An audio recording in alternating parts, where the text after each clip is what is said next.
Welcome back to my channel.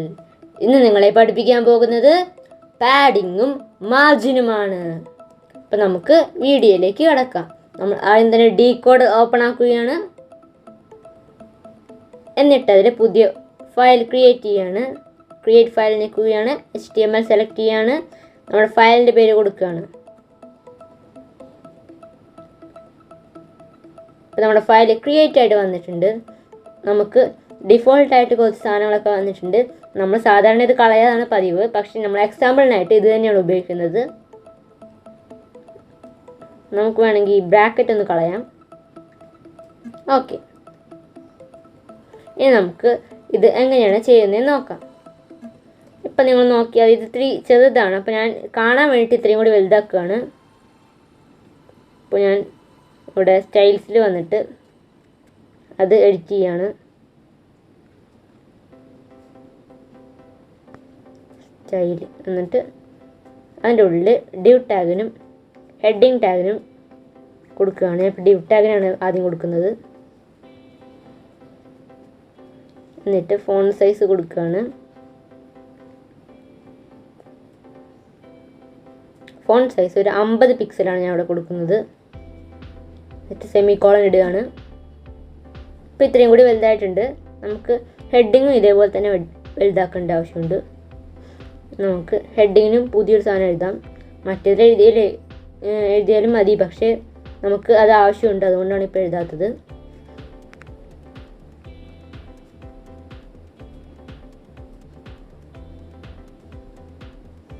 അത് നമ്മളൊരു 70 പിക്സലാക്കി കൊടുക്കുകയാണ്. ഇനി നമുക്ക് മാർജിൻ എന്താണെന്ന് ആദ്യം പഠിക്കാം. നിങ്ങൾ നോട്ട്ബുക്കിലൊക്കെ കണ്ടിട്ടുണ്ടാകും മാർജിൻ, അതേപോലത്തെ ഗുണം തന്നെയാണ് ഇതിനുള്ളത്. നമ്മൾ സ്റ്റൈൽസിൽ പോയിട്ട് ആദ്യം ഡിവ് ടാഗിന് മാർജിൻ കൊടുക്കുകയാണ്. ആദ്യം മാർജിൻ അടിച്ചിട്ട് ഇതിട്ടിട്ട് പിന്നെ മാർജിൻ എത്ര പിക്സൽ വേണം, എത്ര ദൂരം വേണം, ഈ മാർജിൻ്റെ വിഡ്ത്താണ് ഉദ്ദേശിക്കുന്നത്. അപ്പം ഞാൻ അവിടെ ഒരു 5 പിക്സൽ കൊടുക്കുകയാണ്. അപ്പോൾ നിങ്ങൾക്ക് മര്യാദയ്ക്കൊന്നും ശ്രദ്ധിച്ചാൽ മാത്രമേ കാണാൻ പറ്റുള്ളൂ, അല്ലെങ്കിൽ കാണാൻ പറ്റില്ല. ഇത്രയും കൂടി നീങ്ങി വന്നിട്ടുണ്ട്. ഞാനിപ്പോൾ ഇതൊരു 50 ആക്കുകയാണെങ്കിൽ നിങ്ങൾക്ക് മനസ്സിലാവുന്നതാണ്. ഇപ്പോൾ കണ്ട ഇത്രയും കൂടി നീങ്ങി വന്നിട്ടുണ്ട്. ഇതാണ് മാർജിൻ. ഞാനിപ്പോൾ ഇതൊരു 250 ആക്കുകയാണ്. ഇപ്പോൾ കണ്ട ഏകദേശം നടുക്കായിട്ട്. ഈ മാർജിൻ നമ്മളിപ്പോൾ സൈഡിൽ നിന്ന് മാത്രമല്ല മേളിൽ നിന്നും എന്നൊക്കെ നോക്കും. അപ്പോൾ മേളിൽ നോക്കി, സൈഡിൽ നോക്കി, നല്ല സ്ഥലത്തിൽ നിന്ന് നോക്കും. നമുക്ക് വേണമെങ്കിൽ ഒരു സൈഡിൽ നിന്ന് മാത്രം നോക്കാനുള്ള ഓപ്ഷൻ ഉണ്ടാക്കാം. നമ്മൾ മാർജിൻ്റെ സൈഡിൽ ഒരു ഹൈഫൻ ഇട്ടിട്ട് ഏതാണ് പൊസിഷൻ ആ പൊസിഷൻ കൊടുത്താൽ മതി. ഇപ്പം ഞാൻ ലെഫ്റ്റ് വേണ്ട റൈറ്റ് കൊടുക്കുകയാണ്. ഇപ്പോൾ റൈറ്റിൽ നിന്ന്, അതായത് ഈ സൈഡിൽ നിന്ന് ഇപ്പോൾ 250 പിക്സൽ വിട്ടിട്ടുണ്ട്. ഓൾറെഡി വിട്ട് കിടക്കുകയാണ്, അതുകൊണ്ടാണ് ഒന്നും സംഭവിക്കാതിരുന്നത്. നമുക്കിനി ഡൗണിൽ നോക്കി നോക്കാം.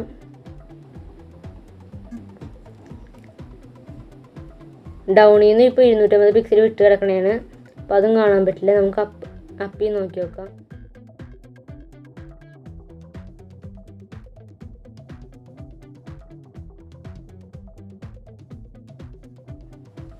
ഇപ്പോൾ ശരി. ഇപ്പോൾ 250 മേളിൽ നിന്ന് വിട്ട് കിടക്കുന്നുണ്ട്. അത് അപ്പല്ല ടോപ്പാണ്, അതാണ് പ്രശ്നമായത്. അപ്പം നിങ്ങൾക്ക് മനസ്സിലായി എന്താണ് മാർജിൻ. ഇനിയിപ്പോൾ ഞാൻ ഈ മാർജിൻ മാറ്റിയിട്ട് പാഡിങ് ആക്കിയെന്ന് വിചാരിച്ചു.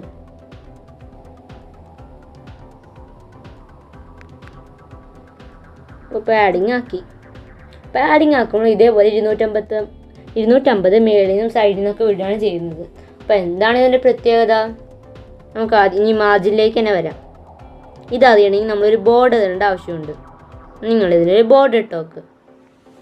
ഞാനിപ്പോൾ ഇതിനൊരു ബോർഡർ ഇടുകയാണ്. എന്നിട്ട് അതിൻ്റെ തിക്നെസ് ഒരു 5 പിക്സൽ കൊടുക്കുകയാണ്. സോളിഡ് റെഡ് കൊടുക്കുകയാണ്. ഇനി നമുക്ക് റൺ ചെയ്ത് നോക്കാം. ഇപ്പോൾ കണ്ട ബോർഡറും ആ ടെക്സ്റ്റ് ഒരുമിച്ചാണ് നീങ്ങി വന്നേക്കുന്നത്. ഇപ്പോൾ ബോർഡർ മാത്രം നടുക്ക് കിടക്കുകയല്ല, ഇതിപ്പോൾ ഒരുമിച്ച് നീങ്ങി വന്നേക്കണേണ്. ഇനി നമുക്ക് ഇതേ സംഭവം തന്നെ ഈ ഹെഡിങ്ങിൽ കൊടുത്ത് നോക്കാം. നമ്മളിത് അവിടെ ടൈപ്പ് ചെയ്യാണ്. മാർജിൻ അല്ല, പാഡിങ് ആണ്. പാഡിങ് 250 പിക്സൽ തന്നെയാണ് കൊടുക്കണം. എല്ലാം ഒരേപോലെ കൊടുത്താലും നിങ്ങൾക്ക് മനസ്സിലാവുള്ളൂ. പിന്നെ നിങ്ങൾക്ക് മനസ്സിലാൻ വേണ്ടി പിന്നെയും ബോർഡർ തന്നെ കൊടുക്കുകയാണ് ഞാൻ. അതേ സൈസ് തന്നെയാണ് കൊടുക്കുന്നത്.